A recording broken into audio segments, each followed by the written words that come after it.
because that begins to shift from him.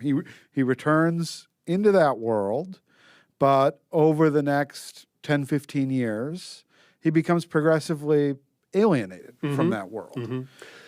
Yes, so he comes back from the Second Vatican Council, and he would be conventionally described as being on the progressive side of debates within the Catholic Church, but also on the progressive side of the Democratic Party as well. And that's the dynamic that operates for a lot of his life in the 1960s. He worked on, in fact, he worked on several Democrat presidential campaigns. The phrase "the new frontier" has been attributed to Michael Novak. So he was very involved in democratic politics, but he's also doing academic things as well. So he's writing about things that go outside theology. He starts writing about things like ethnicity. Yeah. He starts writing histories of particular parts of America that are very important to him.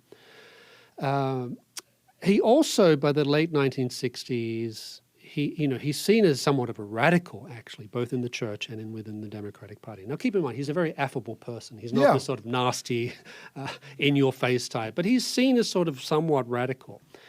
Then in the 1970s, he starts to change. This is when the change had been happening for a while, but it starts to become more manifest in the 1970s.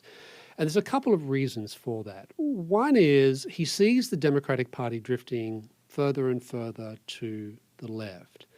And he sees it as becoming alienated from many of the blue-collar, working-class ethnic communities, many of which were heavily Catholic, that he had grown up in.